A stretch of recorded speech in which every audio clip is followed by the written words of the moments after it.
Assalamualaikum warahmatullahi wabarakatuh.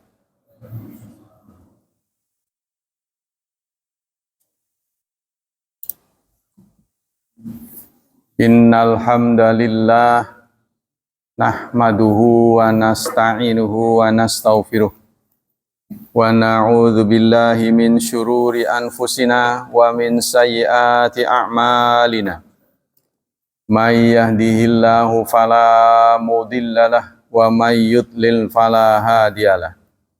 Asyhadu an la ilaha illallah wa asyhadu anna Muhammadan abduhu wa rasuluh la nabiyya ba'dah. Allahumma salli wa sallim ala nabiyyina Muhammad sallallahu alaihi wasallam wa ala alihi wa sahbihi wa man sara ala nahjihi ila yaumiddin, amma ba'd. Ayo ikhwah, kita lanjutkan kajian tafsir surat ke-8. Surat Al-Anfal ayat 64. A'udzu billahi minasy syaithanir rajim. Bismillahirrahmanirrahim. Ya ayyuhan nabiyyu hasbukallahu wa manittaba'aka minal mu'minin. Ya ayyuhan nabi, ya ayyuha, wahai an-nabiyyu, nabi, hasbuka, cukuplah untukmu Allah,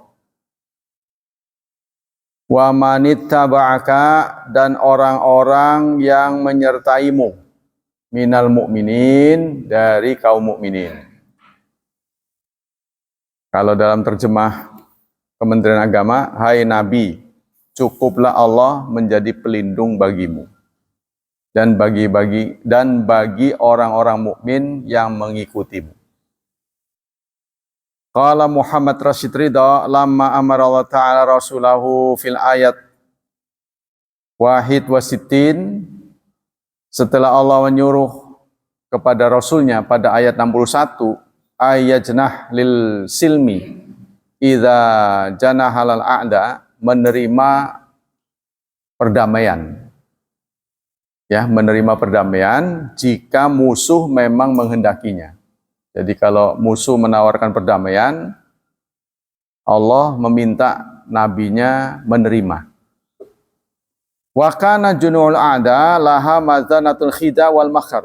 Tapi kalau kita nerima damai, ini jangan-jangan disalah gunakan untuk menyerang nanti, ya.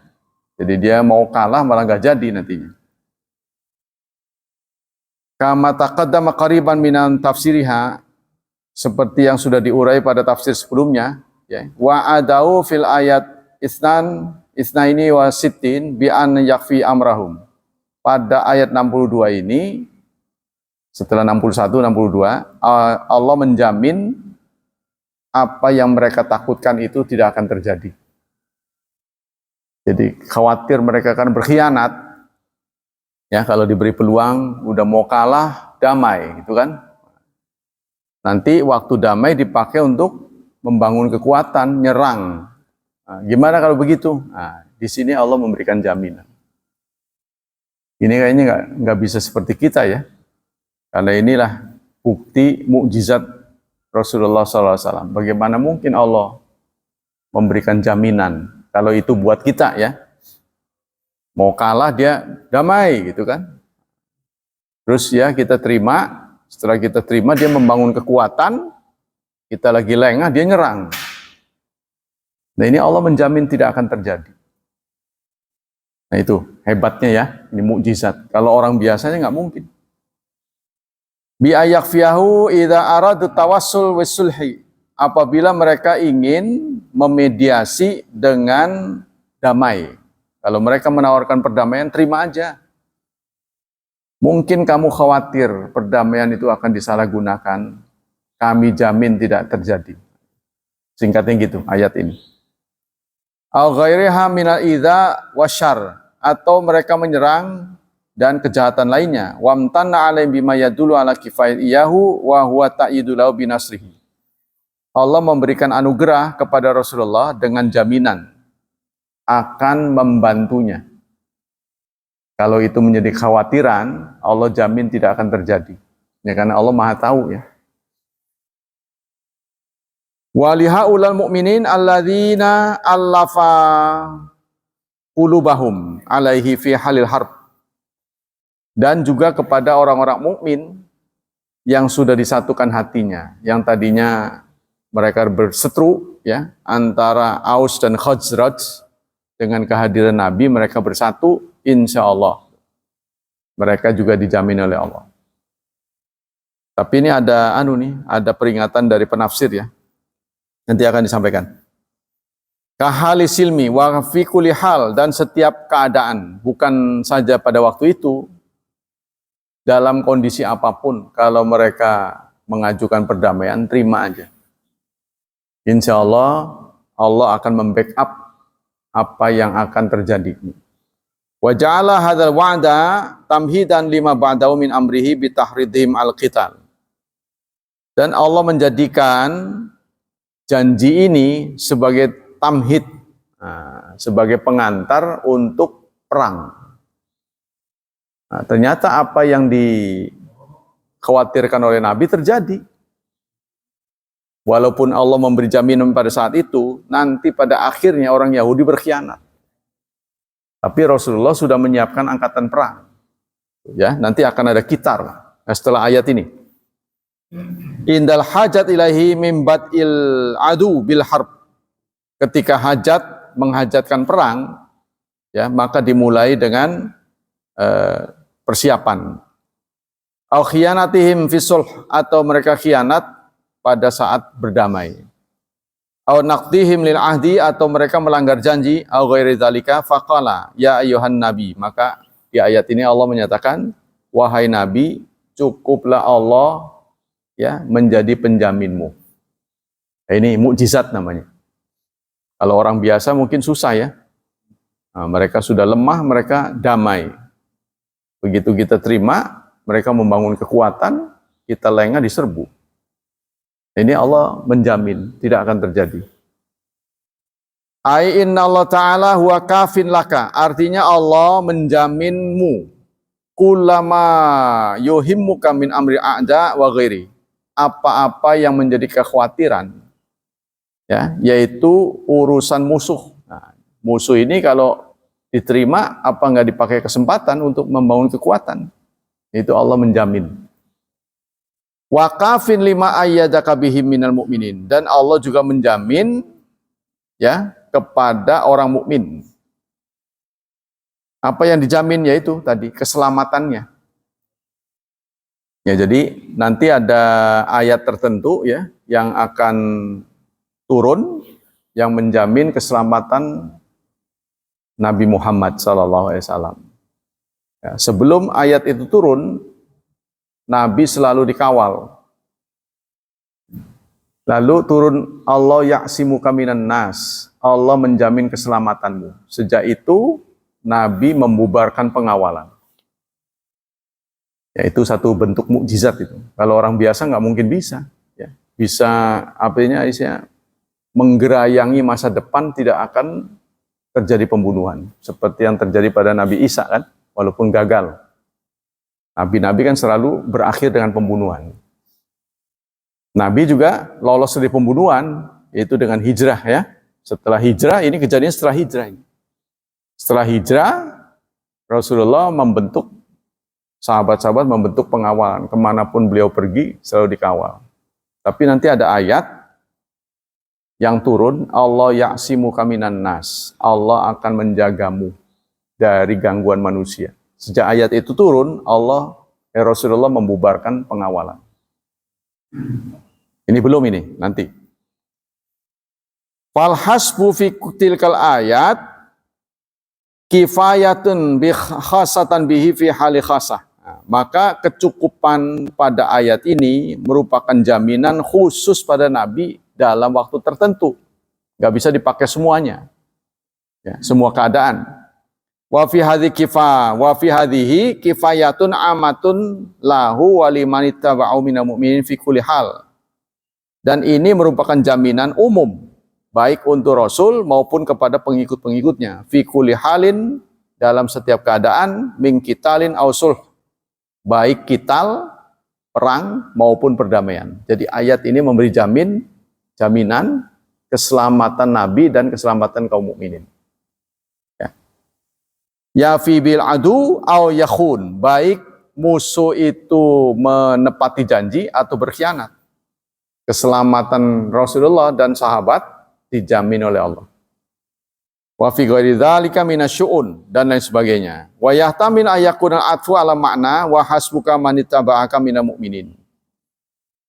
Ayat ini boleh ditafsirkan Allah menjaminmu, ya. Jadi ini nih, lihat nih.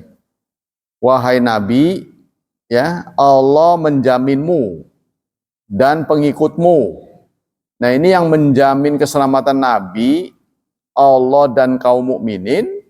Tuh kan ada 3 pihak nih. Allah, Rasul dan mukmin.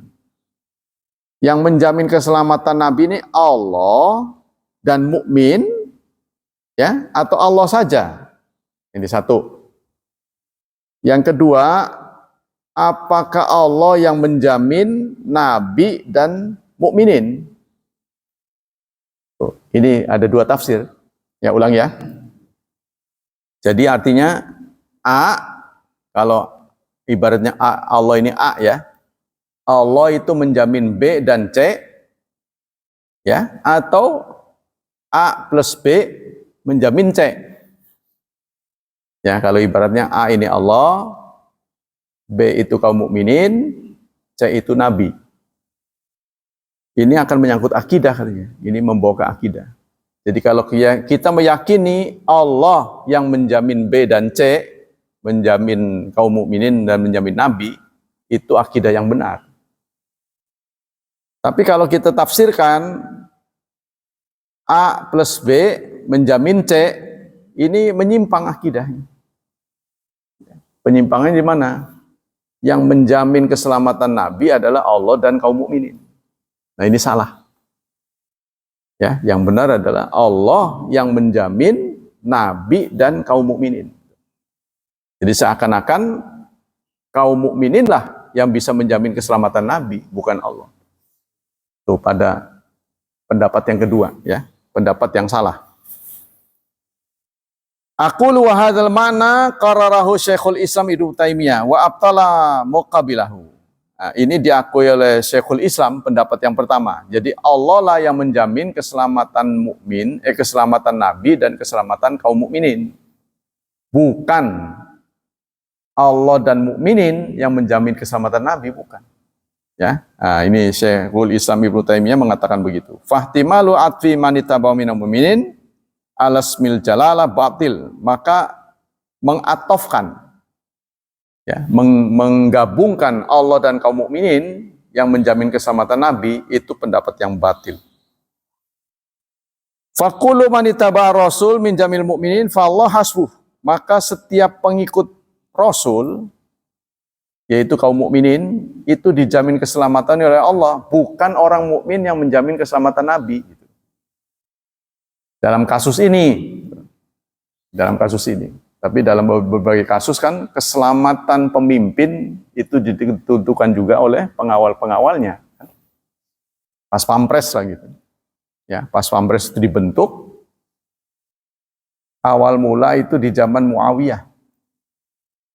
Ya, kenapa Umar berakhir dengan pembunuhan, Utsman pembunuhan, Ali pembunuhan? Hanya Abu Bakar lah yang selamat dari pembunuhan. Karena mereka menolak pengawalan. 3 sahabat senior ini dari 4 khulafa, ya, dari 4 khulafa Rasyidin, hanya 1 saja yang mati biasa, yaitu Abu Bakar Siddiq. Umar dibunuh, Utsman dibunuh, Ali dibunuh. Nah, ketika Ali berakhir, kemudian digantikan dengan Muawiyah, Muawiyah membentuk Pas Pampres, membentuk pengawalan. Makanya beliau selamat. Tuh. Sementara 3 sahabat senior ini, udahlah, kita dijamin oleh Allah. Nah, Itu senior sahabat aja begitu. Ya, begitu juga ketika terjadi taun. Taun itu oleh beberapa ahli dikatakan sama dengan COVID. Tapi taun lebih parah. Kalau COVID kan apa istilahnya, kematiannya itu kan berjarak. Kalau taun itu bisa dilihat, gelepak. Ya, taun itu mungkin diduga kolera. Kolera itu kan menular ya. Semua yang berasal dari virus menular. Nah itu, di zaman itu ada komandan yang diberitahu bahwa di satu tempat di Syria terjadi wabah. Kemudian disusul oleh komandan, begitu juga Umar bin Khattab. Tapi sebelum masuk kota, Umar diberitahu, wahai khalifah, Anda pikir baik-baik apakah perlu ke tempat wabah atau Anda pulang ke Madinah? Kalau Anda ke sana, bagaimana kalau takdir Anda kematian di situ? Siapa yang mimpin Madinah? Ya, maka Umar bin Khattab membatalkan kehadirannya di situ. Sementara sang komandan, saya lupa namanya, juga diberi nasihat, udahlah kita ini aja, jangan ke sana, takutnya kita ketularan. Wah, nggak bisa kalau begitu, nggak tanggung jawab. Masa anak buah lagi kena wabah kita malah mengawas dari jauh? Ini tidak bertanggung jawab namanya, gitu kan? Kalau memang Allah takdirkan mati, biar saya mati dengan anak buah. Dia pun datang ke sana, mati akhirnya. Nah, Umar pulang ke Madinah selamat. Lalu ditanya, gimana ini Umar? Mungkin orang agak merendahkan gitu ya. Gimana ini kok takut? Keluar pernyataan Umar, afiru min qadarillah ila qadarillah. Aku lari dari takdir Allah menuju takdir Allah. Jadi kalau kita tahu wabah, kenapa kita samperin? Udah tahu wabah, diserang juga. Nah itu ya, jadi sikap Anda seperti itu apakah dibenarkan oleh akidah? Ya, dia mengatakan, saya lari dari takdir, memasuki takdir baru. Itu tuh ya. Sehingga ini menjadi pedoman juga saat COVID. Kita harus tetap ikuti protokol kesehatan. Wong buktinya korban-korban sudah banyak. Kita lanjutin. Wa qala aidan wa man qala innallaha wal mu'minin hasbuka faqad dhalla. Barang siapa yang berpendapat Allah dan kaum mukminin yang menjamin nabi, jadi Allah dan kaum mukminin yang menjamin keselamatan nabi, maka dia telah sesat. Yang benar adalah Allah yang menjamin keselamatan nabi dan menjamin keselamatan kaum mukminin. Jadi tidak boleh keselamatan itu diperani oleh mukmin gitu. Harus sentralnya kepada Allah. Bukan Allah plus mukminin yang menjamin keselamatan Nabi, tapi Allah yang menjamin Nabi dan pengikutnya.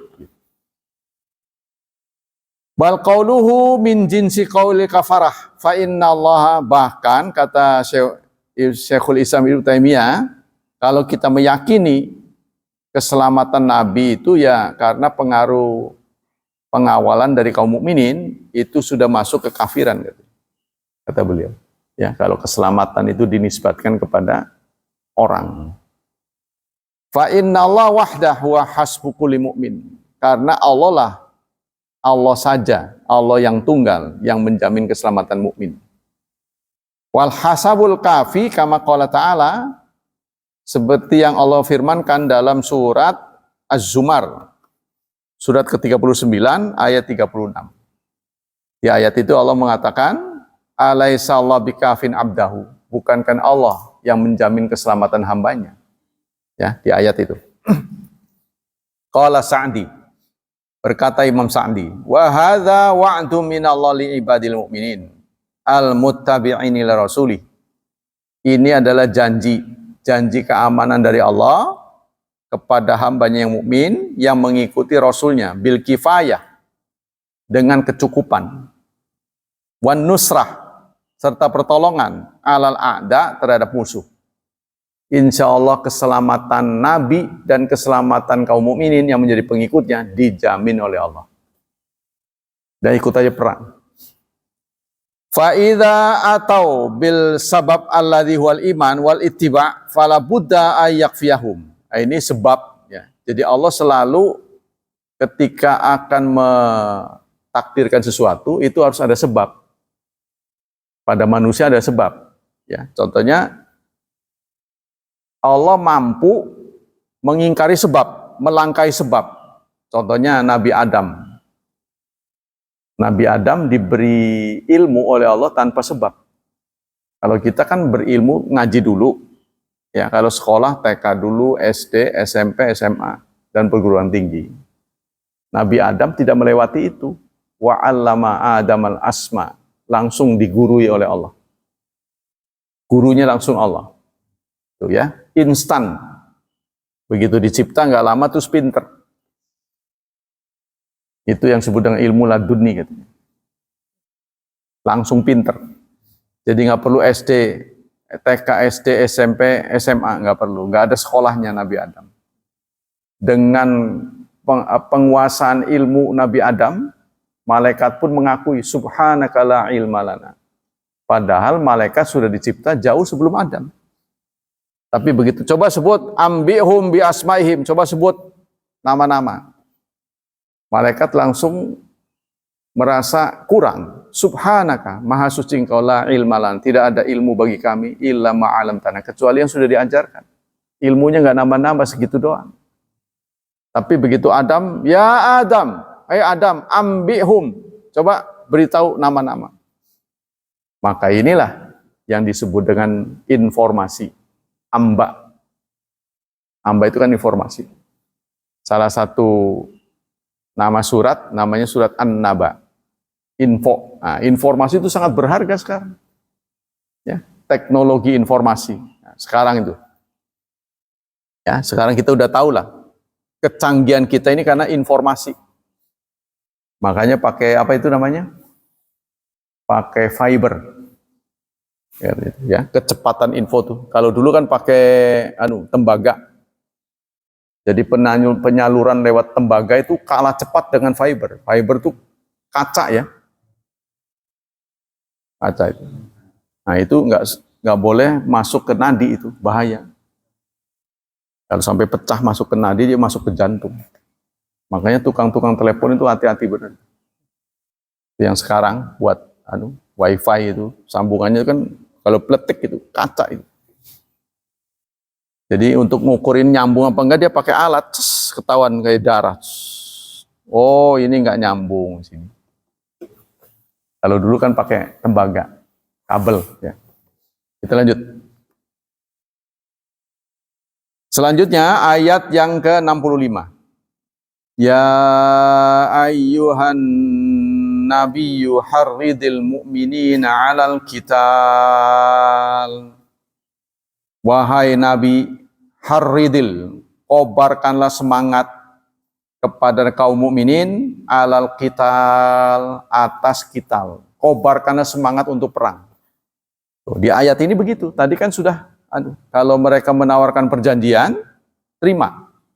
Nanti gimana kalau perjanjian, kalau gencatan senjata perdamaian ini disalahgunakan, Allah menjamin. Tapi dalam perjalanan mereka betul-betul khianat. Ini kejadiannya. Khianat. Nah, jadi itu sudah menjadi watak ya. Sudah menjadi watak sampai sekarang. Orang Yahudi itu kalau nggak khianat sakit perut. Katanya gitu. Katanya di daerah kita juga itu ya. Di daerah kita ini di Indonesia ini ada satu suku yang terbiasa diajar bohong dari kecil. Jadi kalau nggak bohong itu nggak. Ya, ada bangsa juga Finlandia apa ya? Bangsa Finlandia itu terbiasa bohong. Kalau bangsa, tapi kalau di Indonesia ada suku tertentu, dia punya kemahiran copet, kemahiran bohong. Itu udah biasa. Di Jawa Timur juga ada satu tempat tertentu, kabupaten tertentu yang sudah biasa rata-rata diajari copet dari kecil. Jadi orang tuanya ngajari cara nyopet. Jadi kalau melintasi daerah itu hati-hati. Ada di daerah tertentu. Sama dengan di daerah Garut, biasa anak-anak kecil diajari cukur, makanya askar. Sudah biasa. Ada lagi yang diajari satu kampung tuh ahli topeng monyet. Tapi belakangan orang ngeritik monyet jangan dikomersilkan gitulah. Maka mulai menurun kan. Binatang jangan komersil, namanya kuda kurang, monyet juga kurang. Itu ada daerah tertentu yang ahli. Kita lanjut sini. Harid ini fi'il amr. Harid farrih. Kalau bahasa sininya, apa bahasa ini lucu, ngehusaken. Tahu nggak ngehusaken? Musir. Nah ini. Jadi kalau bahasa Jawa nih, bahasa di pesantren, Nabi, ngehusaken sire ing kaum mukminin ing atas perang. Perang, sana. Gitu. Jadi, bahasa sini itu ada yang lucu ya. Jadi kalau di sini kan kobar karena semangat, tapi kalau bahasa Jawa sih ngehusaken. Saya kalau mengajar itu pakai bahasa Jawa. Ngehusaken sire ing orang wong mukmin ing atase perang. Sana perang sana perang. Itu bahasa Jawa di sini. Ya, kalau bahasa Indonesia apa? Provokasi ya. Apa mobilisasi lah untuk perang. Gelorakan semangat perang. Digelorkan. Kan dulu pernyataan dari presiden kita yang mengerikan. Iya, Soekarno. Inggris kita linggis, Amerika kita setrika. Waduh. Kan beliau itu menyala-nyala ya. Pidatonya itu menyala-nyala. Presiden Soekarno. Semangat berkobar-kobar. Tuh. Inggris kita linggis, Amerika kita setrika. Hah? Tuh. Ya kan kita pernah beberapa keluar dari PBB. Terus Jepang juga pernah bermasalah dengan kita, dibakar tuh pasar Senen. Produk-produk Jepang, mobil-mobil Jepang dibakar di jalan. Makanya Jepang sudah pengalaman, sekarang banyak diem. Jepang, saya tanya itu, perusahaan-perusahaan Jepang di Cilegon itu banyak diem. Karena dia udah pengalaman. Jadi kalau ada demo-demo, ya dibiayain, saya berangkat. Jadi dia nggak melarang, karena dia takut diserang. Jadi sana berangkat. Malah dia ongkosi. Udah ada bekalnya nggak buat makan siang, dikasih sama dia. Daripada nanti orang datang ke perusahaan, demonstrasi. Nah, dia suruh. Iya, kamu kelas. Hari buruh ya. Dia disuruh berangkat tuh karyawan. Saya dengar begitu. Teratur, tertib, gaji, nggak usah diomong dia naik. Jadi nggak usah dikomplain lagi naik. Maka cenderung tenang, bersih, tertib. Jepang. Karena dia sudah pengalaman benturan dengan orang Indonesia. Udah berkali-kali. Ya kan dia sebagai kakaknya dulu kan ngomong itu. Nah itu kamu adik. Jadi kakak harus sayang sama adik. Ya sampai sekarang, karena dia sadar negaranya sempit, sering gempa, itu kan. Tapi kepengen kaya, bagaimana caranya? Nah itu dia dengan cara begitu. Kita kembali sini. Qala Ibnu Katsir yuharrid ta'ala nabiyahu al-mu'minin al-qital wa munajasatil a'da wa mubarazatil aqran.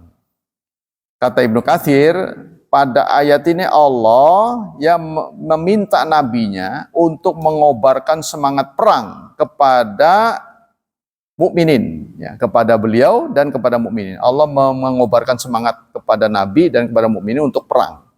Wa munajazati adan, melawan musuh, wa mubarazati aqran, dan mengerahkan teman-teman. Mubarazat itu mengeluarkan ya, suruh dibudalin. Ayo keluar, ayo perang begitu. Kobarkan. Qala Sa'di ay hathihim wastan hiddim. ilaihi bikulli ma yuqawi azaimahum. Artinya bangun semangat dengan apapun yang bisa menguatkan semangat mereka. Menggelorakan semangat. Wa yunshitu himamahum, dan membangunkan himah mereka. Minat targib fil jihad, yaitu targib dalam jihad. Kalau targib itu bahasa Jawanya ngedemenaken. Ngedemenaken jihad, supaya demen perang. Bangunkan semangat itu. Jangan malas perang. Ya, makanya janji-janjinya itu kan luar biasa. Tetesan pertama ya yang terciprat dari tubuh kita, goresan pertama itu membebaskan kita dari azab kubur.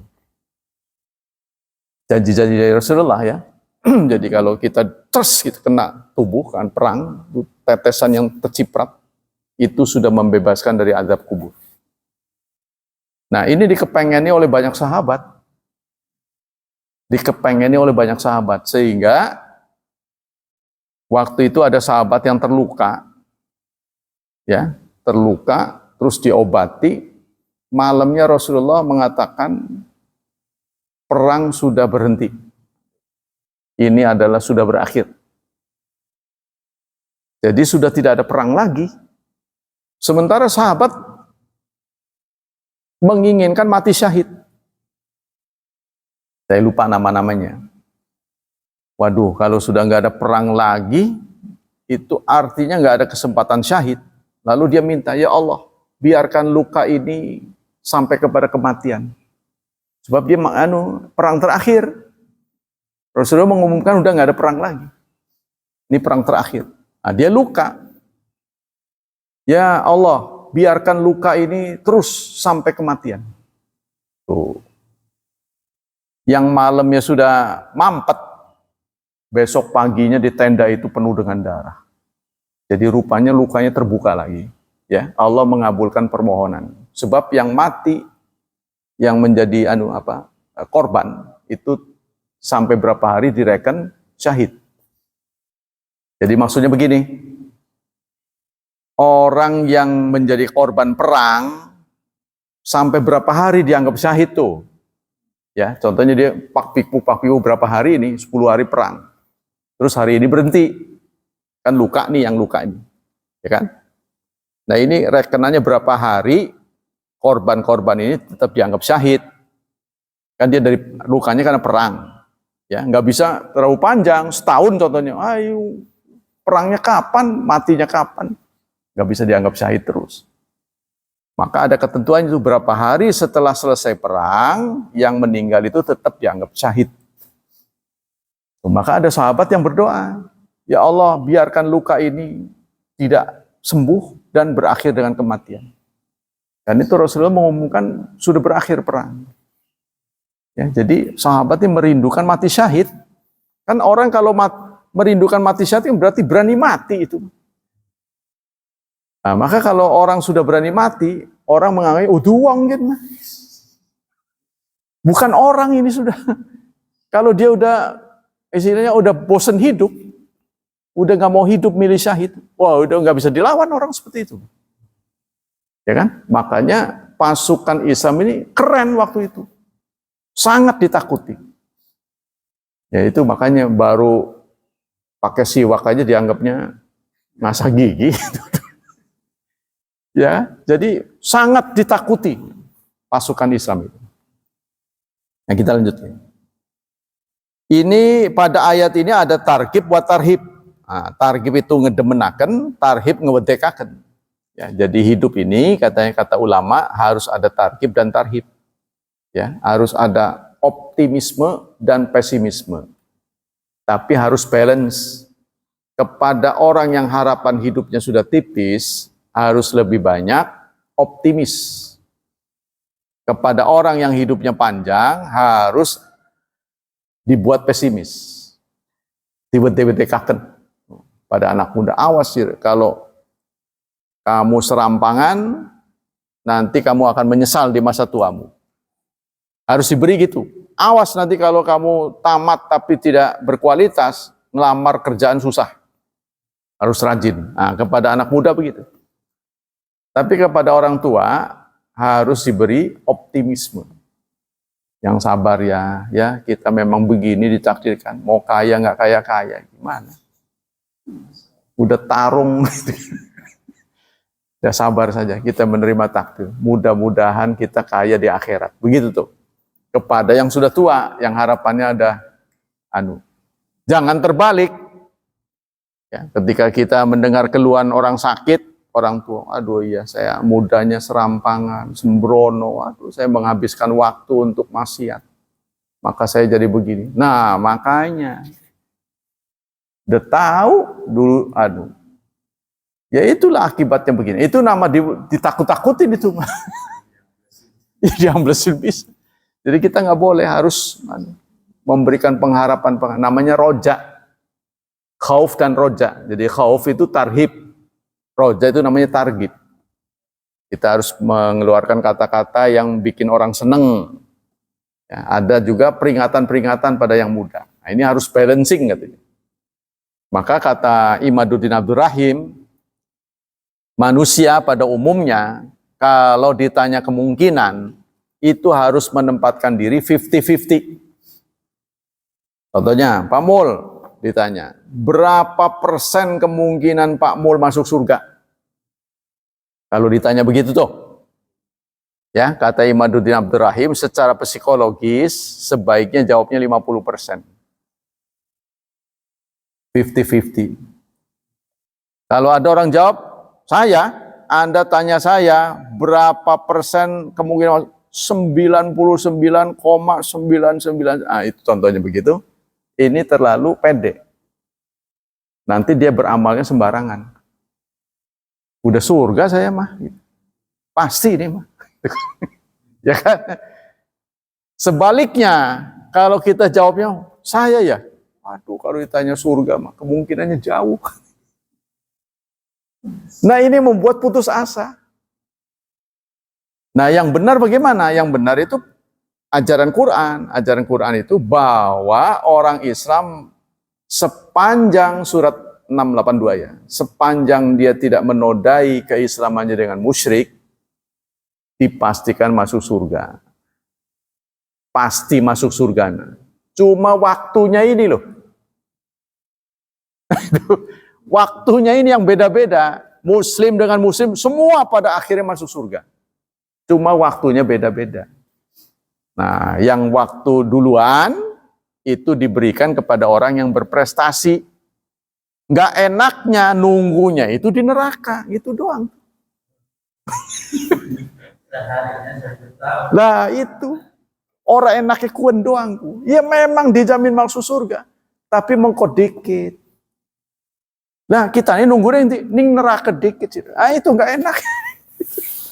Sementara kita tahu, orang KS mengatakan, baja itu menjadi leleh 1500 derajat. Kita disebor air panas yang 100 saja udah luka. Ya kan? Atau kita nginjak puntung rokok, tulung-tulungan. Nah, sementara api yang di dunia ini, menurut info dari Rasulullah, hanya 1/70 jahanam. Panasnya, dikumpulkan api dunia ini, cuma 1/70. Dari api neraka jahanam. Sehingga Allah menyisakan 99 rahmat di akhirat. Maka inilah Rahman Rahim. Rahman diperuntukkan untuk semua. Mau kafir, mau duraka, mau maksiat, mau taat, diberi rahmat. Tapi Rahim spesial untuk hambanya nanti di akhirat. Tuh, itu bedanya. Kita kembali sini. Wa qala biqai, lanjut masih ya. In takunu ta'lamun fa innahum ya'lamun kama ta'lamun wa tarjuna minallahi ma la yarjun. Dalam surat An-Nisa ayat 104 Allah mengingatkan bahwa soal capek, soal tersendat, soal gagal itu juga dialami oleh orang kafir. Oh, kenapa kamu jadi lemes? Ya? Hadapilah hidup ini dengan semangat. Sebab soal keberhasilan itu sangat bergantung kepada usaha. Apa kamu mengira orang kafir yang berhasil itu tanpa usaha? Tuh, itu Allah mengingatkan sih, surat 4 ayat 104. Ya, jika kamu pedih, kamu sakit untuk mencapai keberhasilan, kamu sakit, kamu pedih, kamu sengsara, maka sesungguhnya mereka yang berhasil itu bukan mukmin, juga sama. Terus bedanya apa kita, dengan mereka? Watarjun, kamu punya harapan di akhirat. Minallahi ma la yarjun. Mereka tidak punya harapan. Ya, sehingga nanti di akhirat wa yaqulu kafiru ya laitani kuntu turaba. Bukan Allah yang menilai orang kafir pun menilai dirinya pantas di neraka. Nanti sebelum manusia, binatang akan diselesaikan oleh Allah. Yang bertanduk, membunuh yang tidak bertanduk, diadili oleh Allah. Tapi dimusnahkan. Ya, orang kafir lalu menilai, waduh kalau begitu saya angguran begitu aja lah. Tuh, nah itu maksudnya ayat itu. Wa yaqulul kafir, orang kafir berkata, ya laitani, ya Allah, semoga aku kuntu turaba, menjadi tanah saja. Karena menyaksikan itu. Jadi sama dengan kita ujian lah. Kayaknya nggak bisa jawab, wah udah kemungkinan lulusnya mah kecil. Angguran orang ujian konon. Diulang aja. Nah begitu. Ya, orang kafir juga setelah dihisap, kemungkinan berhasilnya kecil, sudahlah saya dijadikan tanah saja. Wa qala biqa'i wa tahrid al-hathu ala huduri syai'. Yang namanya tahrid itu betul-betul hadir. Ya. Jadi kobarkanlah semangat. Jadi jangan di atas meja, tapi datang di tempatnya. Hadir. Nama kita tahrid. Kita datang ke masjid juga tahrid. Kita tunjukkan ya bahwa orang sholat itu orang yang bergengsi. Sehingga apapun yang bagus kalau bisa bawa, kita kenakan untuk sholat. Maka Allah menyatakan, ya ayyuhalladzina amanu khudzu zinatakum inda kulli masjid. Kenakan perhiasanmu saat ke masjid. Ada orang yang mengatakan perhiasan itu pakaian. Ada yang mengatakan ya perhiasan. Apa yang kamu punya, kenakan di masjid. Gagah gitu. Jangan ke kondangan gagah, ke masjid lemes. Jadi ini akan menjadi cermin delengku, wong-wong lemes di masjid. Orang-orang putus asa tuh yang ke masjid. Kiranya begitu nanti. Harus yang gagah gitu. Ya, jangan lemes, tatak. Harus begitu. Semangatnya berkobar-kobar. Harus begitu.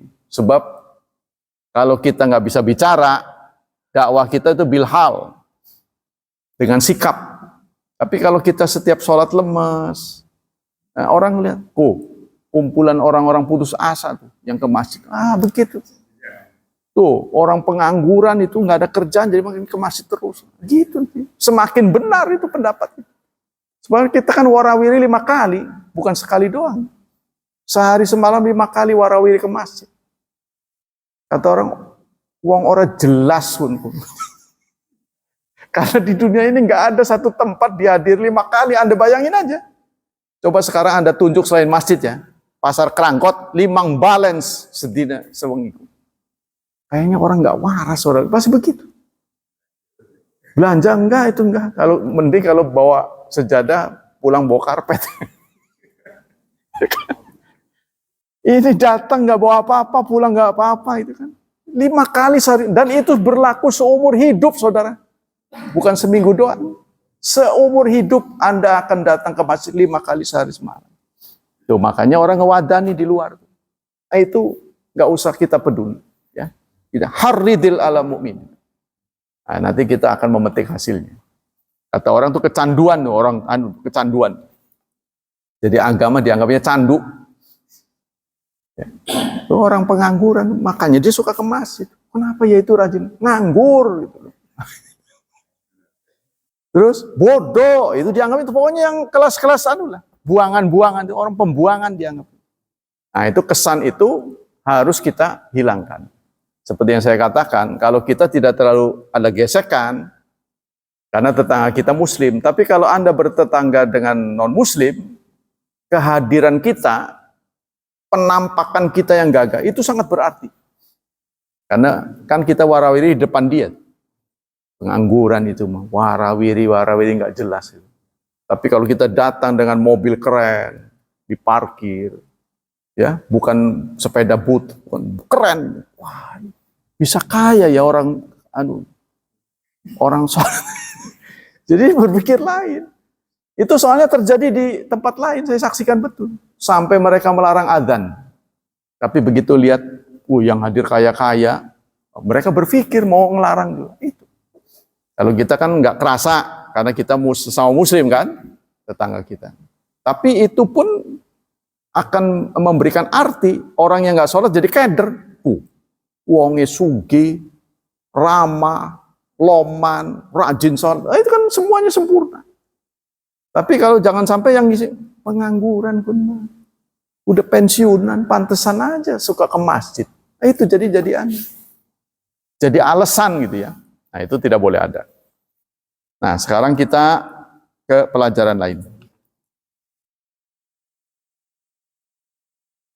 Ini ada hadis-hadisnya sebenarnya. Tapi nantilah, waktunya habis nanti.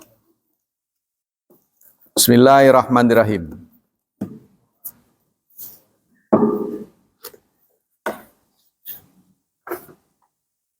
Babu maja'a fi taslimatin wahidatin.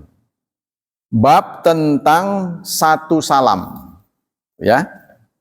An Aisyata, dari Aisyah, an-nasu ilat an salati Rasulullah bilail. Aisyah pernah ditanya sholat Rasulullah di rumah. Nah, jadi kalau pengetahuan di rumah, Aisyah jagonya.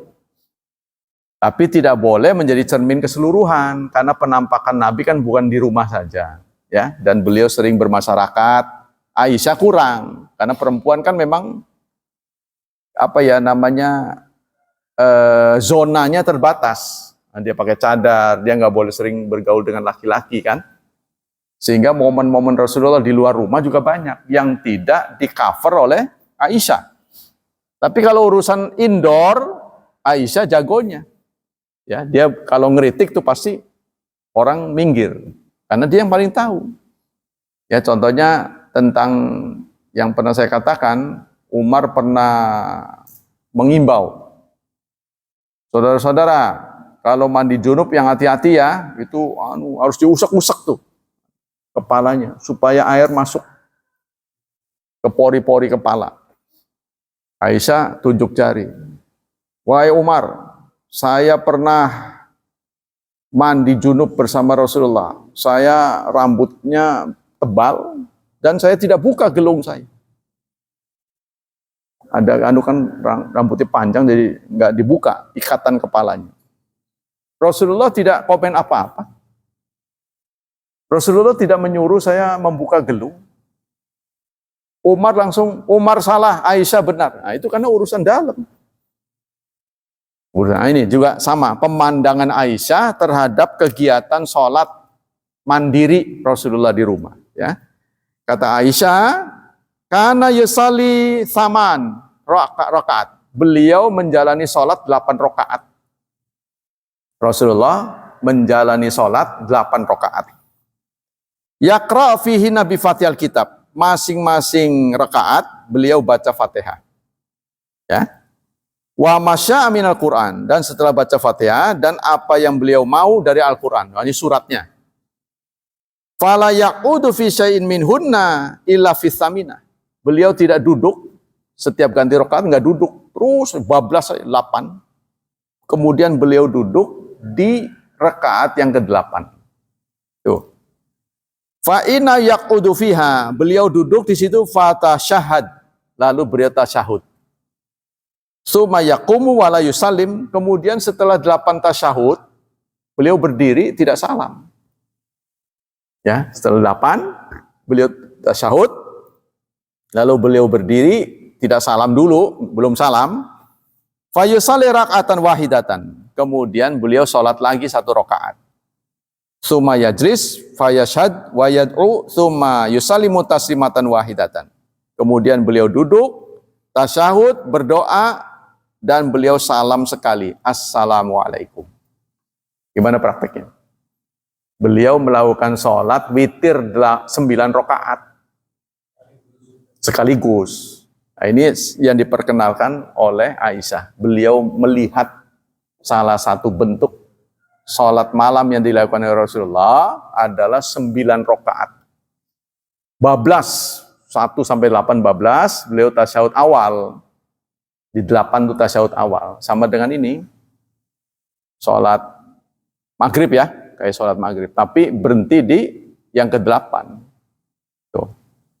Nah, kemudian dia nggak salam di ke-8, bangun lagi, sekali lagi, baru duduk lagi, kemudian salam. Itu salah satu cara tasyahud. Ya. Konon Syekh Utsaimin memberikan catatan, kalau beliau sholat lebih dari 3, biasanya tasyahudnya 2. 5 apa 7 gitu ya. Nah, ini salah satu contoh 9. Kita boleh bablas tuh, sholat 9. Hadis ini sahih. Ya.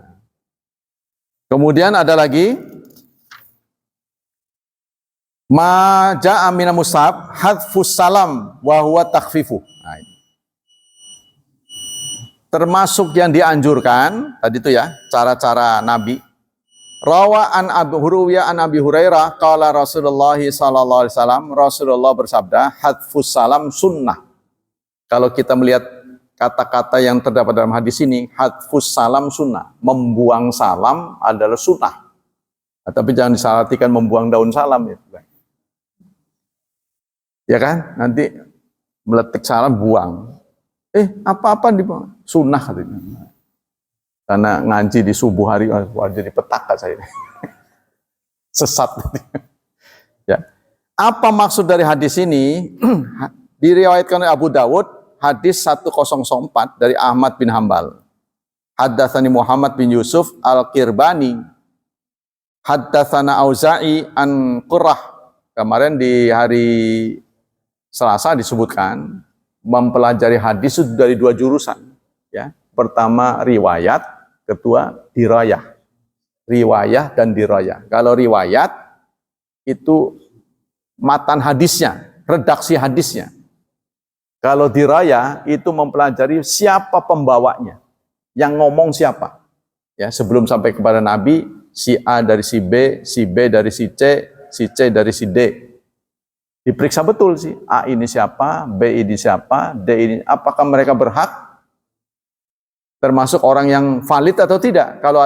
Kalau tidak valid di tengah-tengahnya, ya contohnya si A mendengar dari si B, dia mengatakan begitu, saya mendengar dari B.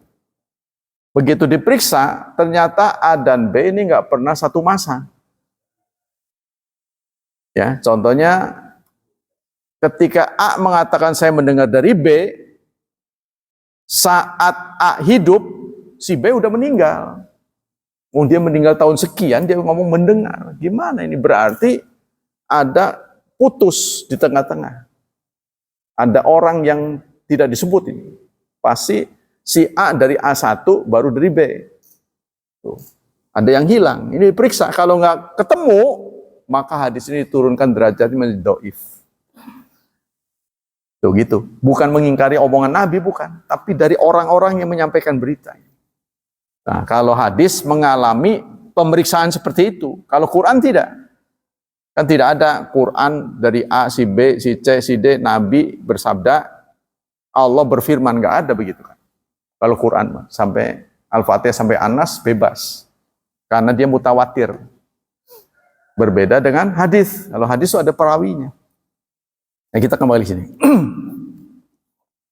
Kemudian apa maksud dari hadis ini? Qala nahan Ibnu Mubarak an raf'i hadzal hadis. Kata Isa, ya. Ibnu Mubarak melarang saya untuk menyampaikan hadis ini. Qala Abu Dawud sami'tu Aba Umair Isa ibnu Yunus al-Fakhuri ar-Ramli lama rajal Firbani min Makkah taraka raf'a hadzal hadis.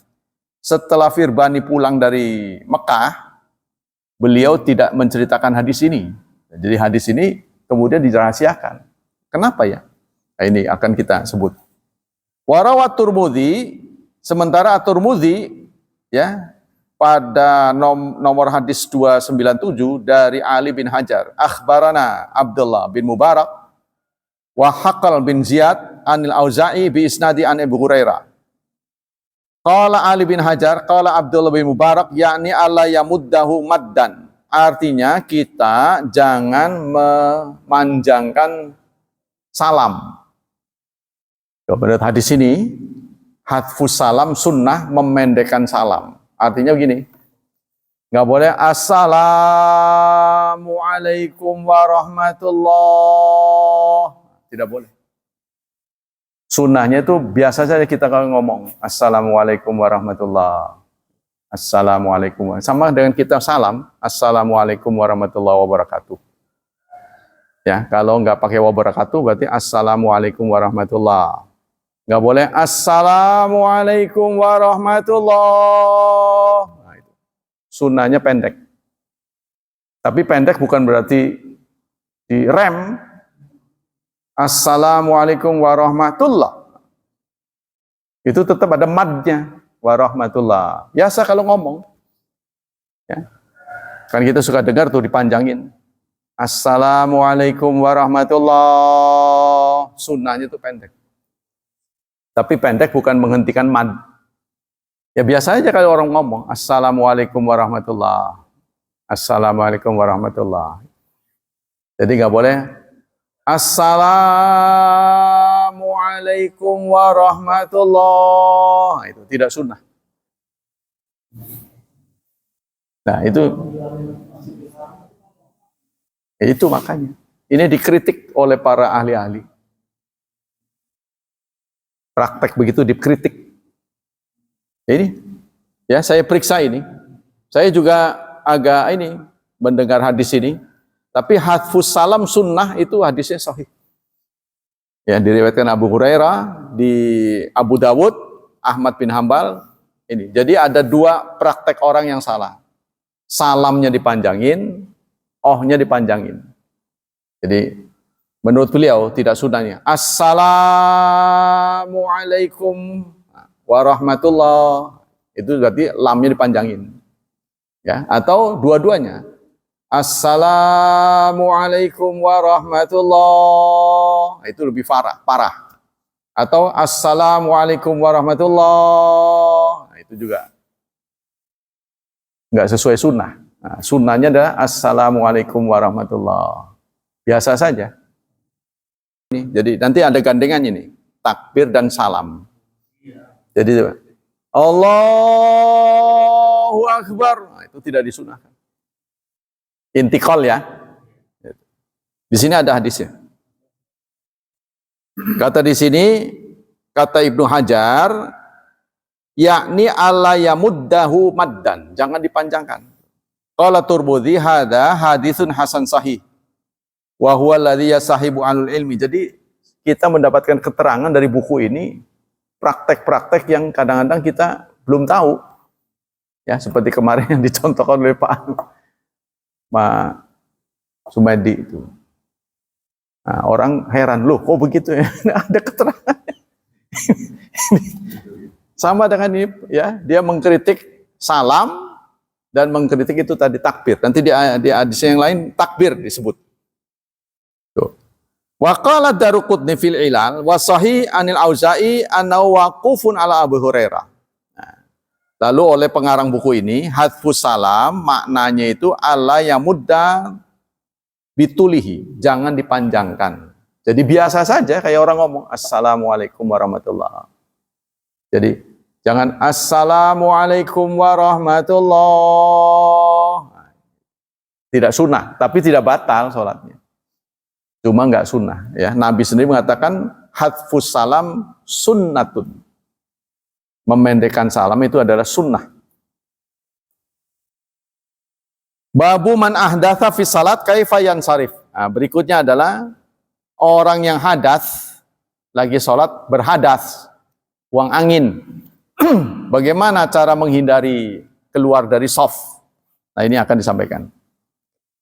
Dari Aisyah qalat, dari Aisyah beliau berkata, qalan nabiyyu sallallahu alaihi wasallam. Nabi bersabda, "Idza hadda ahdatsa ahadukum fi salat, falyakhudh bi anfihi, tsumma la yansarif." apabila hadas salah seorang di antara kalian waktu salat buang angin, maka dia mengambil hidungnya. Kan nggak mungkin hidung diambil, berarti dipegang. Kemudian dia pergi, katanya. Nah itu kata saya, kalau dia dirubung, artinya di soft awal, kan susah itu. Aman di soft akhir, ya kan? Bisa saja. Jadi kalau di soft awal gimana? Saya belum dapat dalilnya. Kalau menurut saya ikuti saja, sementara kita tahu itu batal. Contohnya kalau kita memilih diam, waduh, mau keluar susah nih, macet, mampet semuanya.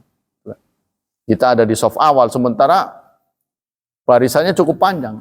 Apa yang kita lakukan kalau menurut sini? Pegang hidung, lalu pergi meninggalkan tempat. Begitu katanya. Tapi itu persoalannya kalau kita di soft awal, bagaimana untuk membedah ini barisan? Apakah tetap harus begitu? Nah, di sini begitu katanya. Mungkin orang ngebatin, apa-apaan orang ini, ya kan? Rawahu Abu Dawud wa Ibnu Majah kilahuma min tariqi Hisyam bin Urwa an Abi an Aisyah wa isnadu sahih. Isnadnya sahih ala syarti syaikhain. Meskipun tidak dimasukkan oleh Imam Bukhari dan Muslim. Jadi hadis ini tidak dimasukkan dalam Bukhari Muslim, tapi statusnya sahih, diriwayatkan oleh Abu Dawud. Ya, ini kritik hadisnya. Ini tidak dijelaskan lebih panjang. Biasanya kalau saya menghadapi hadis seperti ini, saya bandingkan dengan keterangan-keterangan yang lain. Seperti yang saya pernah sampaikan pada Anda, untuk membentengi kesalahan saya, ya, saya punya lajnah. Saya terkoneksi oleh lajnah, kumpulan ahli-ahli hadis yang bisa saya share. Saya bisa tanya. Nah, saya tinggal nulis pakai bahasa Arab, nanti dia jawab. Bla bla bla bla. Termasuk tadi tuh hadfus salam sunnatun. Membuang salam sunnah, kan saya nggak ngerti. Membuang salam sunnah. Apa salamnya nggak ada itu? Ternyata memendekkan. Jangan dipanjangin. Tadi itu ceritanya. Jadi ada dua. Terus ada yang nambahin di buku lainnya Allahu Akbar. Kata Allah dipanjangkan. Allahu Akbar. Intikal ya, untuk intikal. Bukan azan, bukan. Jadi intikal itu Allahu Akbar. Nah, itu tidak sunnah. Biasa saja. Allahu Akbar. Begitu juga salam. Tidak boleh. Assalamualaikum warahmatullahi. Dua berarti yang dipanjangin. Ya. Yang benar ada Assalamualaikum warahmatullahi. Tapi nggak boleh dipendekin juga. Pendek tidak ada matnya. Assalamualaikum warahmatullahi. Itu nggak ada matnya berarti. Ada tobe'i, rahmatullah itu tobe'i itu, mat tobe'i. Assalamualaikum warahmatullahi. Jadi nggak boleh assalamualaikum, salamnya pendek, Allahnya panjang. Assalamualaikum warahmatullahi. Itu juga tidak sunnah, tapi nggak batal. Ya. Kemudian, kita lanjutkan. Ini tidak dijelaskan lebih lanjut ini. Bagaimana? Ya, dia hanya menjelaskan cara keluar dari barisan. Kalau buang angin, ya, itu adalah memegang hidungnya lalu pergi. Nah, ini tidak dijelaskan bagaimana kalau dia ada di tengah barisan. Ya. Atau ini kalau lagi sholat sendiri. Lagi sholat sendiri, kan begini, pedoman umum adalah kalau datangnya gangguan itu sebelum takbir, lebih baik Anda selesaikan dulu. Ya, contohnya dalam perjalanan ke masjid, pengen buang angin atau pengen buang air, maka yang kita dahulukan jangan sholat berjamaah kalau belum takbir. Lebih baik kita selesaikan dulu ke toilet. Jangan karena ngudak sholat berjamaah, nanti akhirnya Anda meredeng-meredeng gitu. Waduh, gak enak gitu kan. Aduh, imam ini lama amat gitu kan. Nah, itu nggak bagus. Tapi kalau datangnya gangguan setelah takbir, padahal tadinya nggak ada, usahakan diampet. Nah, Anda punya kebiasaan kan, menaksir diri kita ini, mampu nggak? Ngampetnya nggak mampu nggak sampai selesai? Ya tergantung datangnya gangguan. Kalau tinggal sebentar lagi kayaknya bisa ini. Nah, bertahan, kalau bisa bertahan. Tapi kalau kira-kira, waduh, baru salam aja udah kena ini sementara 4 rakaat, kayaknya nggak bisa, batalkan saja. Nah, itu sunnahnya begitu katanya, megang hidung. Mungkin supaya orang tahu kali ya, ini apa-apaan kok mengundurkan diri. Oh, dia buang angin. Kayaknya begitu. Tapi ini nggak diceritakan saat dia sendiri atau berlaku untuk semuanya. Ya, ini tidak diceritakan. Ini terlalu singkat ini. Nanti saya baca di keterangan yang lain, karena dia tidak memberikan banyak keterangan. Cukup ya. Demikianlah hadirin, hafizani hafizakumullah, makin belajar makin pinter, wawasannya semakin luas. Tapi itu ya, keterangan-keterangan yang saya akan sampaikan apa adanya. Tadi jangan mengatakan orang yang memanjangkan itu batal ya, bukan batal. Tidak sesuai standar. Tidak standar. Standarnya itu, Assalamualaikum warahmatullahi. Jadi jangan Assalamualaikum warahmatullahi, parah itu mah.